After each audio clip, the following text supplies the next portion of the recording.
Appamada and its programs are supported by your generosity, and your generosity and support makes such a difference. You can find a link for contributions on the website at appamada.org. Thank you.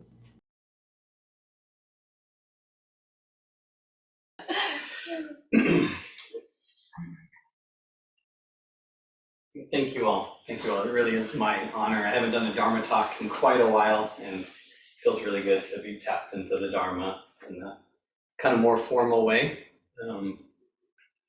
So this talk was inspired, Jessica and John Eric, they gave me and my wife concert tickets to Trevor Hall, and we went a few weeks ago.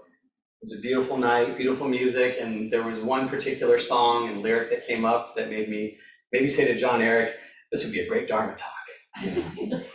Jessica's Dharma talk was last week, and I was like, you should do that Trevor Hall song.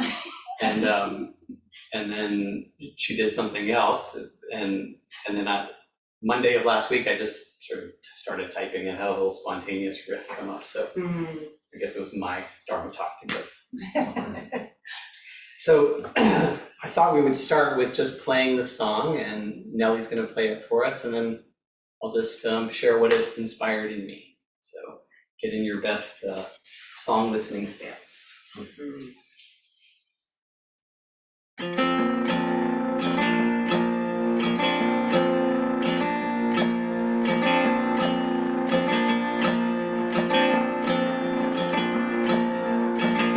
Up and down it goes like a great wave across my own home.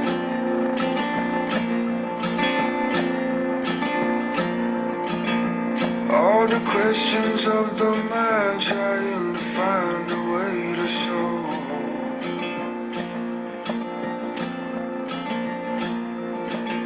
that I got darkness, I got light, I got everything in between.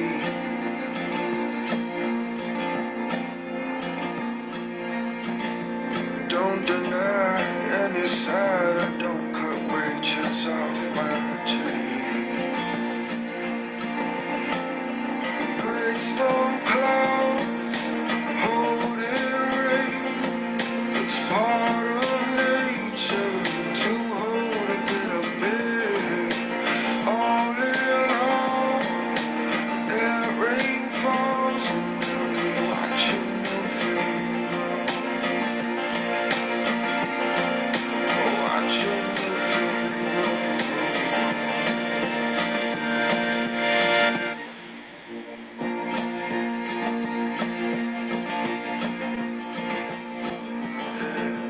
feelings coming, feelings leaving, that is just the way it goes.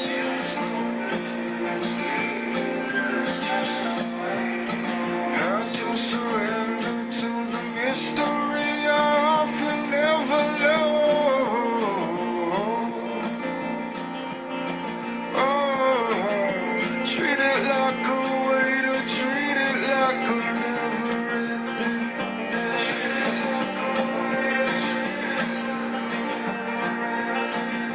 all the laughter, all the tears are just a part of the romance. Oh no, great storm clouds, holding rain, it's part of nature to hold a bit of pain. All year long, that rain falls and then we watching the thing grow. Oh no, great storm clouds,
Thanks, Nellie.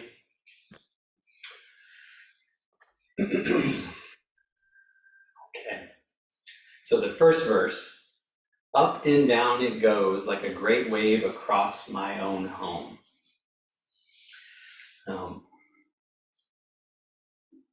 There's so much going on when we stop and we check in. Like, there's so much going on in our being. There's so many sensations, there's so many thoughts, there's so many emotions and memories and voices from the inside. And sitting practice is like such an opportunity to not just be reacting to it all. Like for a moment, even if it's just a few seconds, a few minutes, to like, oh, I noticed that I'm thinking about that conversation I had a while ago, or oh, I noticed that I'm really resisting that, the way my left eyeball feels this morning. Like for a moment, you can just separate and become that witness, so that you're not just caught in the rapids of your thoughts, caught in the rapids of your feelings.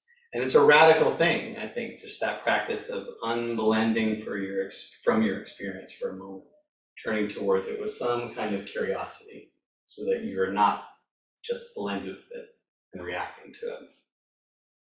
And for me, you know, my sitting practice is much less these days. And so today I sat for much longer than I normally do. And that was really true.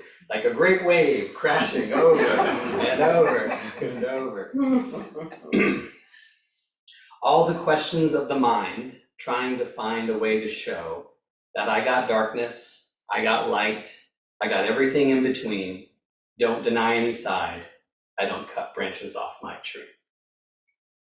So for me, if I'm honest, you know, the forces of greed, hatred, delusion are flowing in there right alongside the love, the compassion, and the goodwill.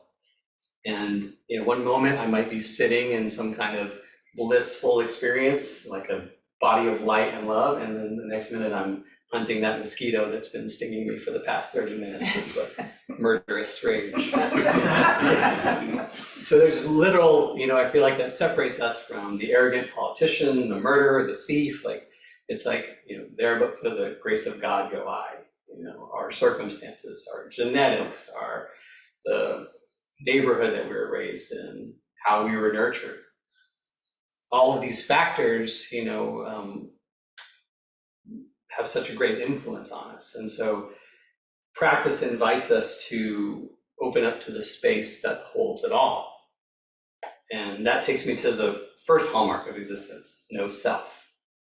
Right? So if you contain it all, both these forces of greed, hatred, and delusion, considered the three poisons in Buddhist psychology, but also the love and the compassion, like, if you're not any of it, you know, neither are you it.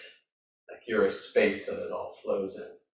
And practice helps us kind of disidentify from, you know, this sense of personality that we tend to, you know, it's who I am, my gender, or my profession, no self. So can you connect to that boundless space where these storm clouds dump their rains and disturb the peace? And can you simultaneously remember that the obscured sun is still there, shining brightly? Our true nature is said to be compassionate, clear, and luminous.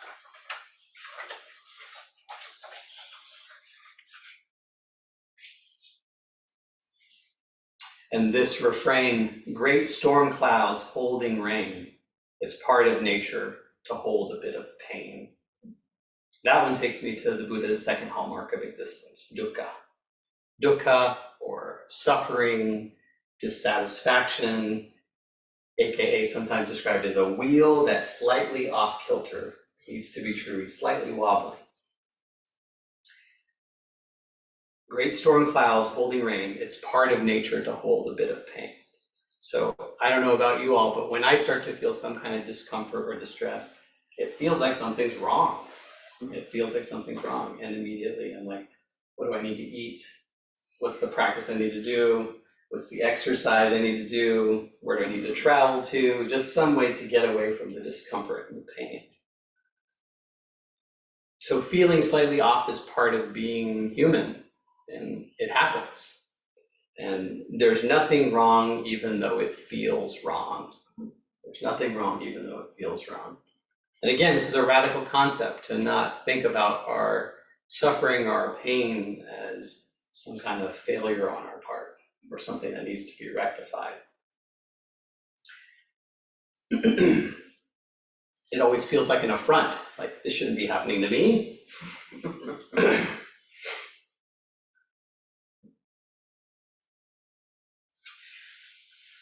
One of my mentors, Lorena Monda, always says, don't be afraid of your own suffering. Don't be afraid of your own suffering. All in all, that rain falls, and then we watch a new thing grow. Watch a new thing grow. And that made me think about Chogyam Trungpa, the Tibetan Buddhist teacher. He said about suffering that it's manure for the field. Suffering is manure for the field. Yeah, we won't have our food unless we have poop. Like our suffering, our discomfort, when we can turn towards it and bring skillfulness to it, bring compassion to it, bring space to it, it molds us, it shapes us. It's the way that we become empathic creatures. It helps me remember not to sweat the small stuff. And when I am turning towards it, it helps me remember that we're all in this together. We're all in this together, experiencing our dukkha, doing our best with that. We all get sick, we all grow older, we all eventually die. And to hold that, the truth of that, without becoming macabre or heavy, that's the art.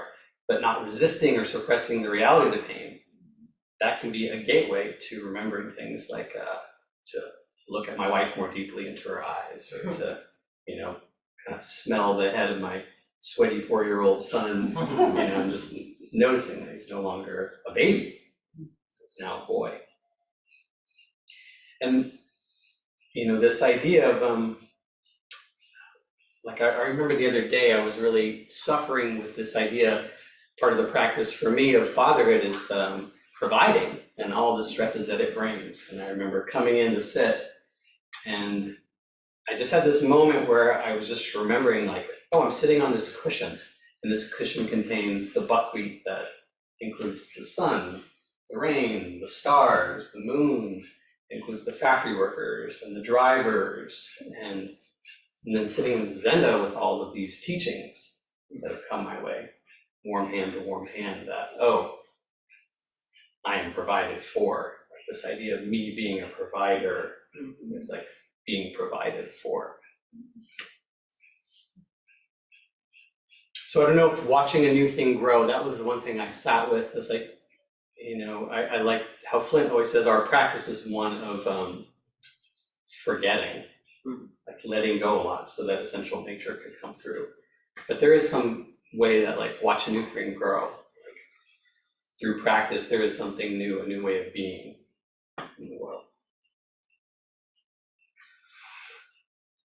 Feelings coming, feelings leaving, that is just the way it goes. Feelings coming, feelings leaving, that is just the way it goes. I'd say my hour and a half of sitting, that happened a lot. Anybody else? Yeah.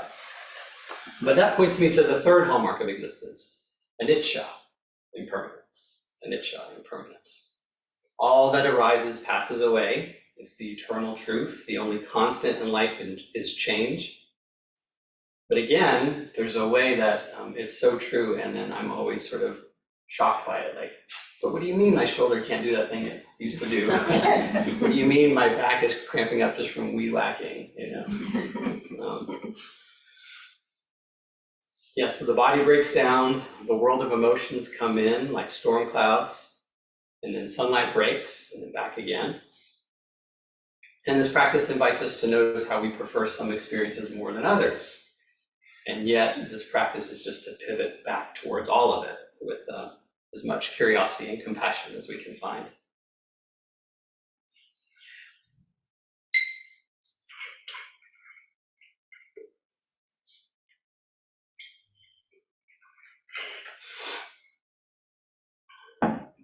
And then the last verse, how to surrender to the mystery I often never know. Oh, treat it like a weight, or treat it like a never-ending dance. All the laughter, all the tears are just a part of the romance. So how to surrender to the mystery I often never know. So I think about like one way of surrendering to the mystery that I know is kind of some moments where you have an embodied realization of like how vast the space is, the universe, the galaxies and the stars, and it opens you up, and then you're like, oh, these very atoms of my body are the basic components of stardust. And this profound sense of unity can sometimes come in. You may remember that like civilizations rise and fall, that we're in this one civilization that will have an end. Hopefully not too soon. But that continents break apart and reassemble, that all my ancestors from India all the way down to the simple cell organism, they're here right now, coming through, expressing through me right now. And then that's when I connect to what the Hindus call Leela, or divine play. This never-ending dance where we're wearing different outfits, lifetime after lifetime. And what Shakespeare pointed to when he said, all the world's a stage and all the men and women merely players. So this grand perspective can come in where we start to realize that samsara and nirvana are just two sides of the same coin. And for me, when I feel like I'm connected to that kind of mystery, it feels very sky-like, spacious, that I can look at my bank account and not have plummeting self-esteem or not fall into despair at the latest mass shooting, some big mysterious space. But then there's a kind of surrender where all the stuff that you've stuffed down inside you comes up. And sitting practice can do that. That's the booby prize of meditation. You're looking for peace and you sit down and all that crap that you did not meet, you didn't process in your lifetime. The traumas, the childhood wounds, they come forward, they want to be met. And there's a surrender of surrendering to that in a mysterious way. And that part where he says, treat it like a weight or treat it like a never-ending dance. Sometimes you hold it like a weight in that you give it your undivided attention. Like you really turn towards it. You see what it needs. You avow it. You bring in friends. You bring in professional healers. There's a mystery to that too. Like, oh, okay, here's this thing that wants to be shown and I'm gonna surrender to that.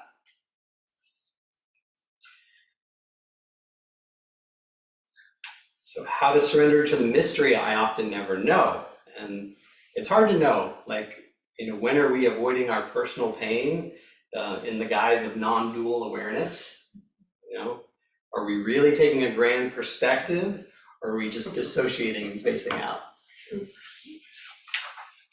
Or when are we wallowing or looping unhelpfully in our thoughts or our emotions, or some mixture of that? It's a judgment call. And then the last verse, all the laughter, all the tears are part of the romance. So this last line takes me back to Zen Master Dogen, and I'll end with this. What is enlightenment? Enlightenment is intimacy with all things. All the laughter, all the tears are part of the romance. And this practice, the sitting practice, can be a gateway to that intimacy, to make that intimate engagement with whatever is arising inside, outside, and to make it part of the romance. Thank you for this opportunity to be with you all and to kind of dance with this song, these words, my way-seeking mind. And with you all.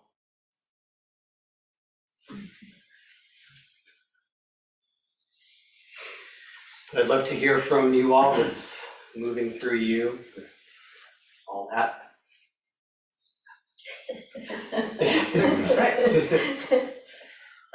So thank you so much. It was really Lovely to hear you and have you here. So one of the things that struck me was, particularly when you were there were a lot of things, but when you were talking about dukkha, is that when I first went back to live in Sicily, I noticed a pattern over the year of people talking about, much more readily than Americans do, about I'm a little depressivo, just a little bit depressed. And everybody sort of took depression, the way that it was being used, not as like major depression, but like you just kind of have the sads. And so you're gonna stay home from work that day and lay on the couch and just take it easy. And then you go back to work the next day.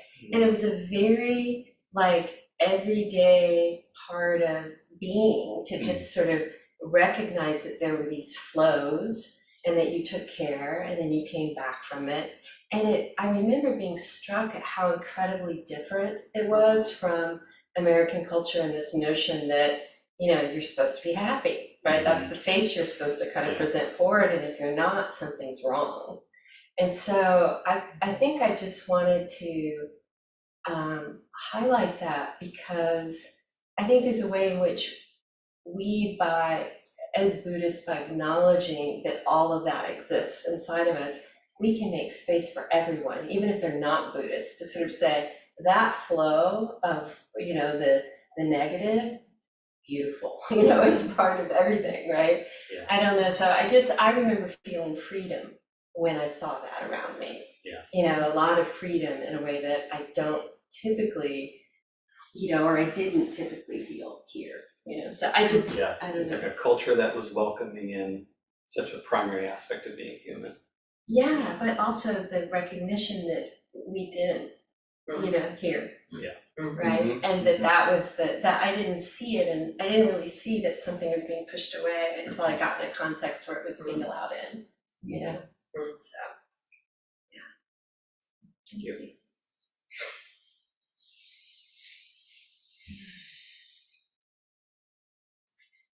Gotcha. What was the name of the songwriter and the name of the song again? I'd like to be able to listen to it in the future. And I did Trevor something? Trevor Hall, Hall. and it's called Great Storm Clouds. Great story. That's Yeah. right. Well, I really appreciate your rereading the verses as you went through your talk, because it was a little hard to understand some of his enunciations. So that's beautiful. We're gonna need to get better speakers in here if we're gonna do It's better if it doesn't come from the other side. Yeah, okay, I should have tested that out. No, it was audible. I just couldn't distinguish every word. So I'll listen again, but that was great because you told us each word as you went through your talk. That's good. Peg has offered before we could have a dance party here once for Young Zen, she said, so. Nice. Today's speakers are. Hey, not just young Zen. Well, Young at heart.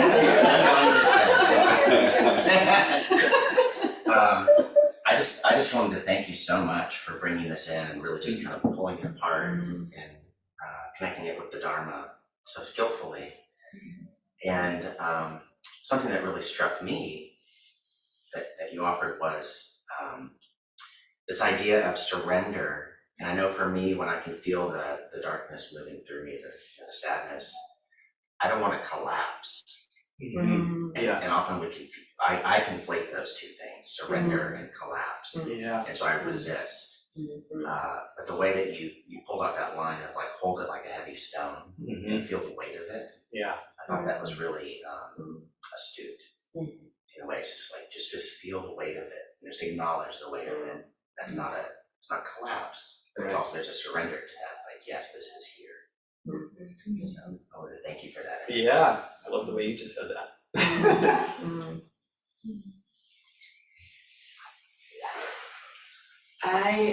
I really love that you talked about something that I talked to Lori about this morning, about using the practice to avoid our lives, and to avoid suffering. I mean, that's what we were promised, right? That's why we came. And this whole idea of a true self, is hard for me because it seems like something I should be striving for. Mhm. Or even when I hear Flint's words about, dropping things, Mhm. you're not supposed to, it's already there. Yeah. But it seems like that's what we want, this true self that's open and spacious. Not the self that gets depresiva, or, those aren't the good things. That's not what a good person and a good Buddhist, that's not the goal. The goal is this true self.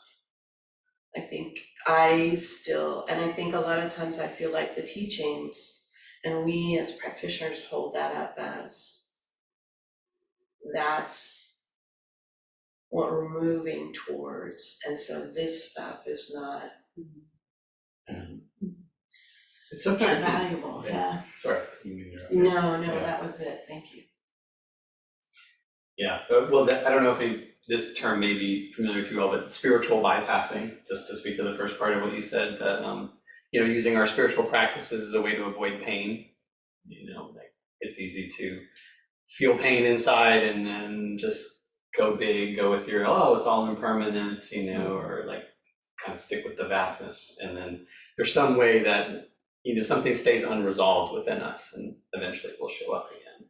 So, yeah, it's tricky to talk about because, like, even just saying like that's the goal, like, just the word goal makes me kind of like start to lean forward in my seat or something.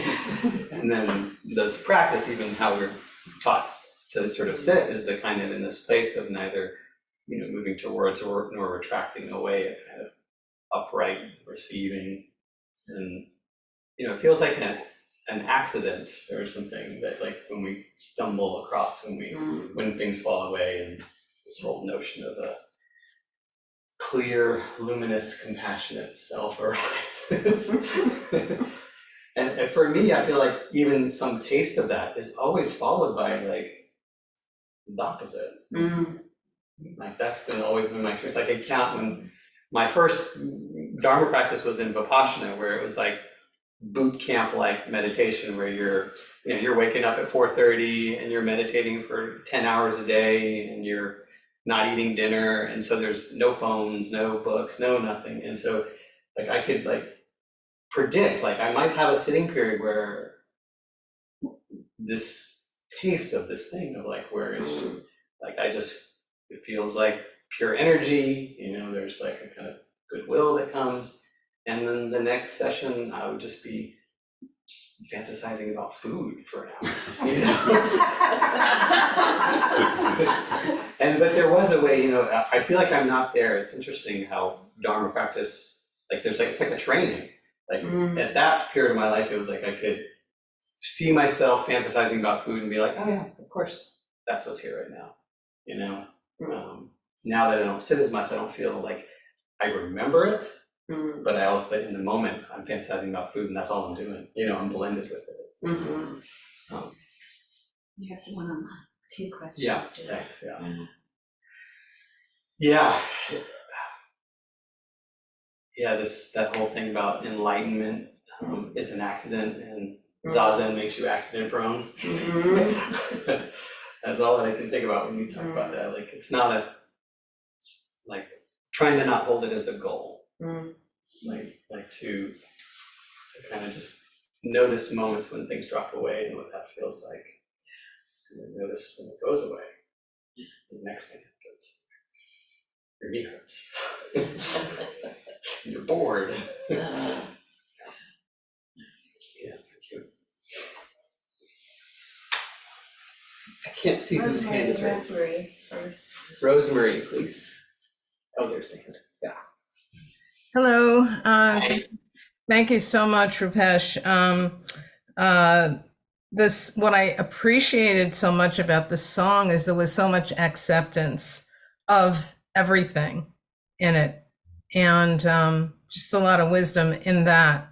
And for myself, in terms of what comes up from, I'm 3 years practicing, so where I'm at. A lot of suffering comes up pretty regularly. And it's really interesting because I'm learning through teachers and here to bring it in, look at it. And when I can do that, because these are unwanted things, I don't want to, it loosens up. It's pretty painful sometimes, but it's not depression. It's not even sadness. Mhm. It's just recognition of stuff that is there and that's in the way of the spaciousness, and requires it, that's never gotten this type of attention, and that requires it and needs it for the openness to be able to happen at all. So yeah, and I just thought the song related that beautifully, staying open to it. It's natural. That's what I was getting from the song. It's a natural process for these things to come and to go. So thank you so much for bringing a beautiful song and your talk. Yeah, it just made me think of like it feels very paradoxical, like to turn towards the suffering can actually help it go, can help it resolve. And then I remember hearing one of my teachers, I think it was Lorena again, said that, no, maybe it was Peg, curiosity is the universal solvent. And we can turn towards those things, painful things even, with curiosity. Yeah. Thank you. Thank you.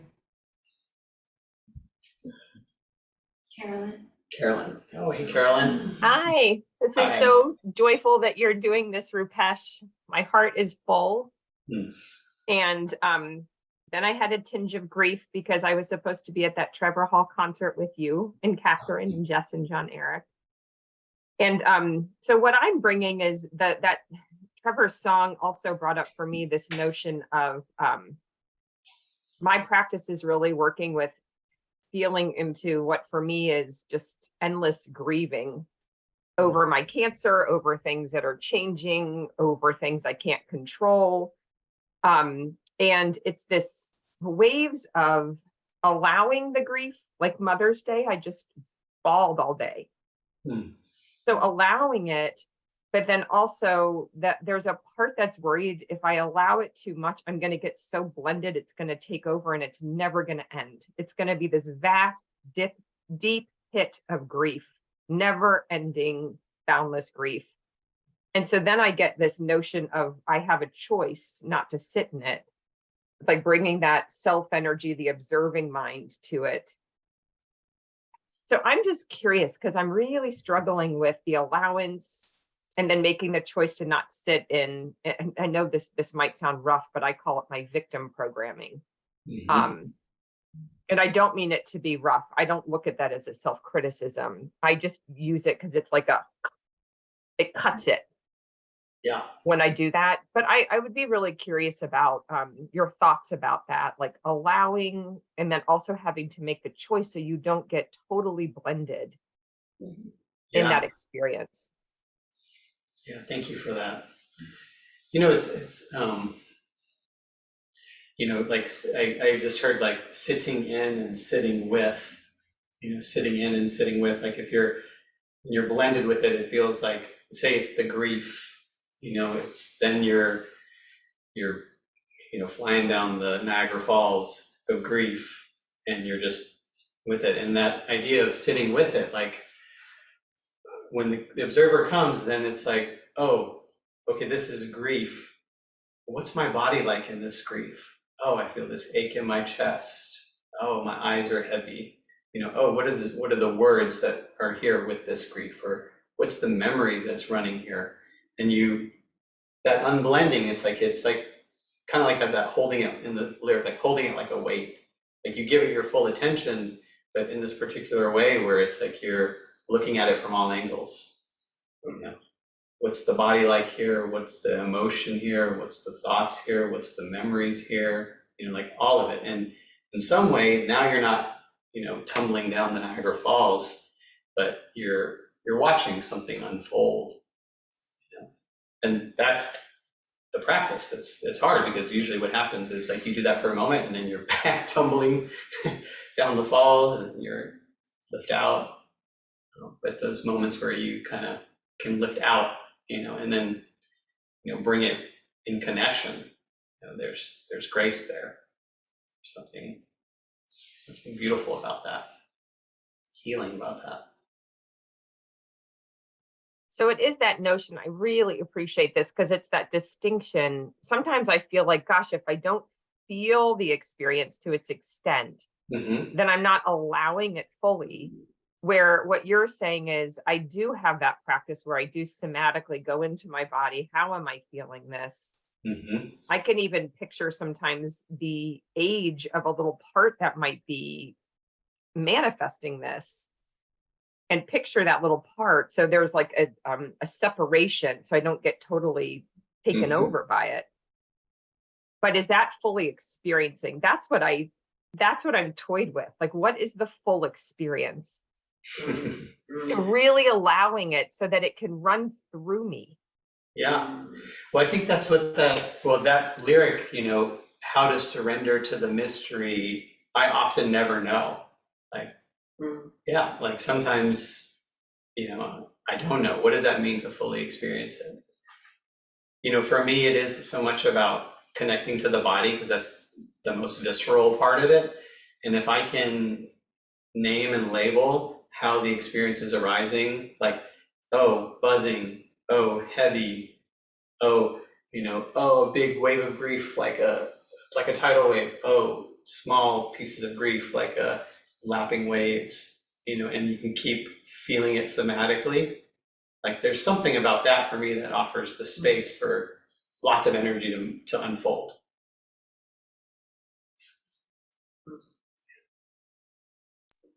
Thank you so much, Rupesh. Sure. Thanks, It's Carol. the perfect talk at the perfect time. I'm just thinking of how you said at the end there, also being in connection. Yeah. I would. This relationship. Well, I had an experience on Friday where I was sitting with grief and I was held in it by two other people. And it was in a training capacity as we were all there learning Hakomi together. But the trainer was just so clear that there's just nothing to do, just to be with. And it did, it moved. Yeah, I mean, I think there's that taking refuge in Sangha, that's part of it. Like, to hold it alone is only goes so far.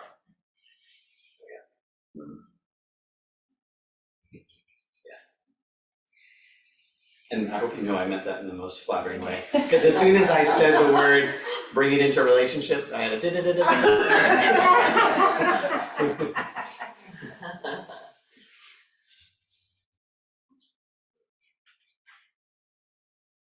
Does that feel complete? Thanks, everybody. Good to be with you.